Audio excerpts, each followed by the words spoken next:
Hello everyone, आज हम पढ़ेंगे डीप फेक्स के बारे में। क्यों पढ़ना है? एक्चुअली डेनमार्क ने अभी एक कुछ प्रपोज किया है, एक लॉ प्रपोज किया है जो कि कॉपीराइट लगाएगा। ठीक है, तो एक लैंडमार्क कॉपीराइट अमेंडमेंट होगा। किस लिए? To ban sharing of realistic deep fakes without consent, aiming to protect individuals voices, faces and likenesses. अभी प्राइवेसी को प्रोटेक्ट करने के लिए डेनमार्क ये लॉ बना रहा है ताकि जो रियलिस्टिक डीप फेक्स है वो बैन किए जा सके। ठीक है, तो ये डीप फेक्स होते क्या है? डीप फेक्स होते हैं एआई जनरेटेड। एआई मतलब आर्टिफिशियल इंटेलिजेंस। आर्टिफिशियल इंटेलिजेंस के द्वारा जनरेट किए गए सिंथेटिक मीडिया। अभी नेचुरल होता है एक और एक सिंथेटिक होता है। मतलब नेचुरल मतलब जो रियल है, सिंथेटिक मतलब मैन मेड है।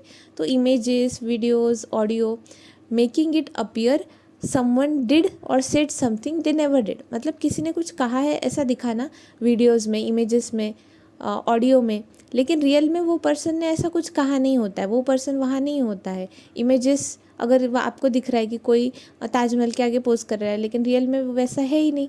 वीडियोस के भी केस में आपको लग रहा है कि हाँ ये व्यक्ति ऐसा ऐसा बोल रही है, लेकिन रियलिटी में वैसा नहीं होता। तो ये जो टेक्नोलॉजी अभी अभी आई है ये है डीप फेक्स। ठीक है, तो ये एआई से जनरेट होता है। तो इसमें कौन सी टेक्नोलॉजीज यूज़ होती है ये थोड़ा देख लेते हैं।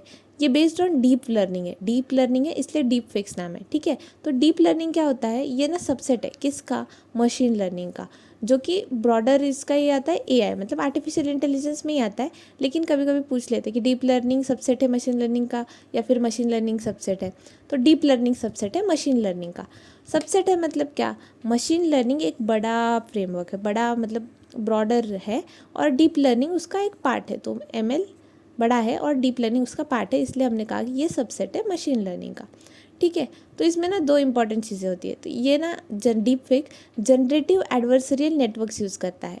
जनरेटिव एडवर्सरियल नेटवर्क्स, तो इसमें ना दो चीज़ें होती है। एक जनरेटर जो जनरेट करता है फेक मीडिया, ठीक है, और एक डिस्क्रिमिनेटर जो डिटेक्ट करता है फेक। अभी अगर रियल जैसा ही कुछ बन रहा है तो कैसे डिस्क्रिमिनेट करेंगे ना कि सही कौन सा और गलत कौन सा। इसलिए एक होता है जनरेटर और एक होता है डिस्क्रिमिनेटर। नाम से ही समझ रहा है, एक बनाएगा दूसरा डिटेक्ट करेगा कि कौन सा सही है और कौन सा नकली है। ठीक है, फिर और कौन सी टेक्नोलॉजी यूज़ होती है? एनएलपी। एनएलपी क्या है? Natural language processing. Natural language processing ये भी एक आर्टिफिशियल इंटेलिजेंस का ही ब्रांच है जो कि वॉइस क्लोनिंग के लिए यूज़ किया जाता है। हमारी वॉइस हर जगह रिकॉर्ड होती है, उसके सैम्पल्स आजकल अवेलेबल हो जाते हैं, कॉल रिकॉर्ड्स हो जाते हैं। तो ये लैंग्वेज हमारी जो वॉइस है इसको प्रोसेस करके same to same voice clone की जाती है। सेम क्लोन करना मतलब सेम चीज़ वैसे की वैसे बनाना, लेकिन वो रियल नहीं होती, वो डुप्लीकेट हो जाती है। तो ये प्रोसेस को नेचुरल लैंग्वेज प्रोसेसिंग बोलते हैं। ठीक है, वो यूज़ की जाती है ताकि आवाज़ डुप्लीकेट की जा सके। फिर lip syncing techniques match audio with facial movements. अभी अगर वीडियो बना रहे हैं और वो बंदे ने वैसा बोला भी नहीं है, लेकिन हमको दिखाना है कि वैसा बोला है जो हमें सुनाई दे रहा है, तो उसके लिए कुछ लिप सिंकिंग टेक्निक्स होती है ताकि ना लगे कि ये सही है। मतलब जैसे होठ हिल रहे हैं वैसा ही ऑडियो भी है, वही बात बोल रहे हैं रियल में फेशियल मूवमेंट्स के साथ। तो इतना इंट्रिकेटली ये डीप फेक्स बनाया जाता है, इसलिए डीप फेक बोला गया है। ताकि क्योंकि बहुत डीप में जाके इसको मतलब ऐसे ऊपर ऊपर से एडिटिंग नहीं होती है, काफ़ी डीप में जाके इसको बनाया जाता है।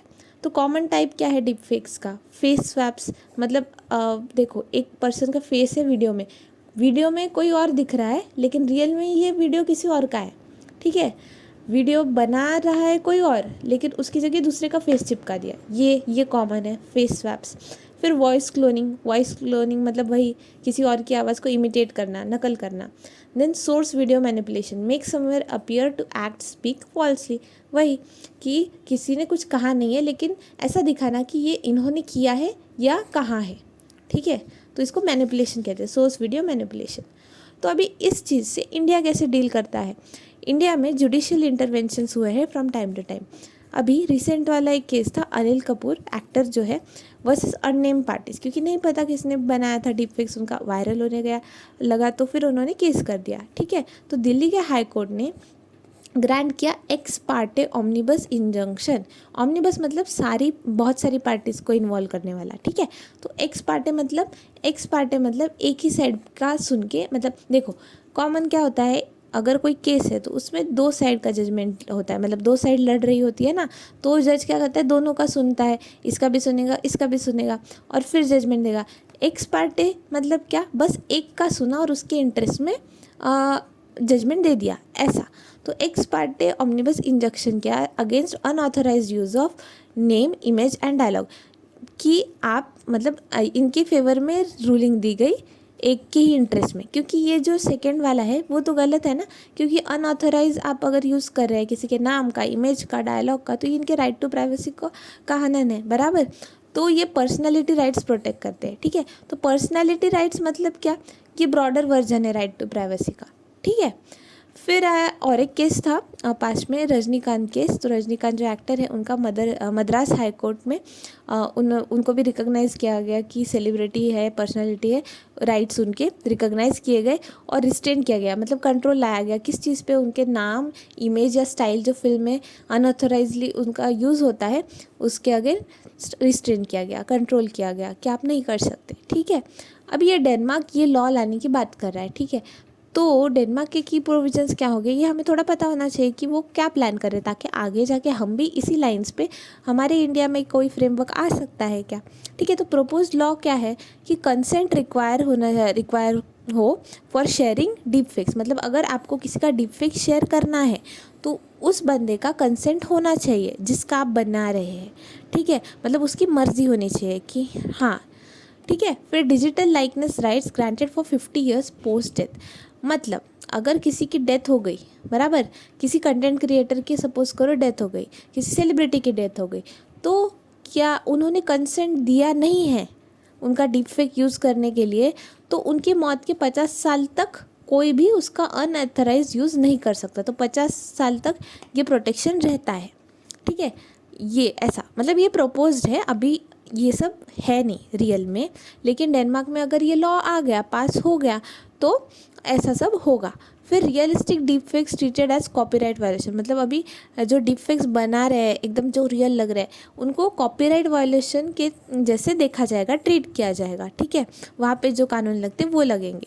फिर platforms must remove flag content और फेस पेनल्टीज, अगर किसी प्लेटफॉर्म कोई ऑनलाइन प्लेटफॉर्म पे अगर बताया गया है, कंप्लेंट्स आई कि ये कंटेंट आपका डीप फेक वाला है, तो उनको वो निकालना पड़ेगा तुरंत, या अगर नहीं निकाला तो उनको पेनल्टीज़ लगाई जाएंगी, ठीक है। तो ये सब प्रपोज है और ये था डीप फेक के बारे में, ठीक है। तो अगर डेनमार्क ने ये सब कर लिया तो ये हो जाएगा ये कंट्री जो बना रहा है copyright amendment to ban sharing of realistic deep fakes, ठीक है।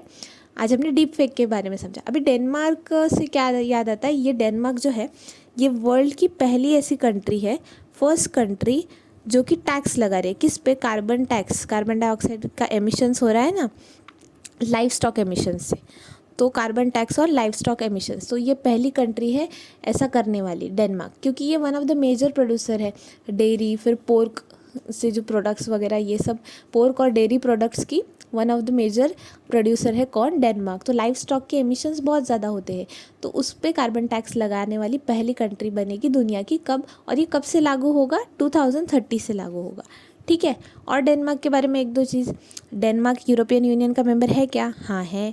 फिर शेंजन एरिया का मेंबर है क्या, हाँ है। अब ये शेंजन एरिया क्या होता है, शेंजन एरिया ना यूरोप की कुछ कंट्रीज़ है, जो आजू बाजू कंट्रीज़ है ना, छोटे छोटे देश है, तो उन्होंने मिलके एक साइन कर दिया कॉन्ट्रैक्ट कि अभी इस देश से उस देश जाना है, तो छोटे छोटे देश है, इधर से उधर जाने भी 10 बार वीज़ा लगेगा, ये लगेगा, तो उनके बॉर्डर ना उन्होंने थोड़े पोरस कर दिया। मतलब एक वीज़ा, अगर शेंजन वीज़ा आपके पास है तो आप यूरोप के कुछ 20-25 कंट्रीज़ है, एग्जैक्ट नंबर नहीं, लेकिन अप्रॉक्सीमेटली इतने हैं कि आप वो सारे कंट्रीज़ में एक ही वीज़ा पे घूम सकते हैं। तो ये शेंजन, हम अलग वीडियो में इसके बारे में थोड़ा पढ़ेंगे और, लेकिन शेंजन का पार्ट है डेनमार्क, शेंजन कंट्रीज़ का पार्ट है डेनमार्क, यूरोपियन यूनियन का भी पार्ट है। और हमने नॉर्थ सी के बारे में पढ़ा था, याद है, ट्रिक से पढ़ा था।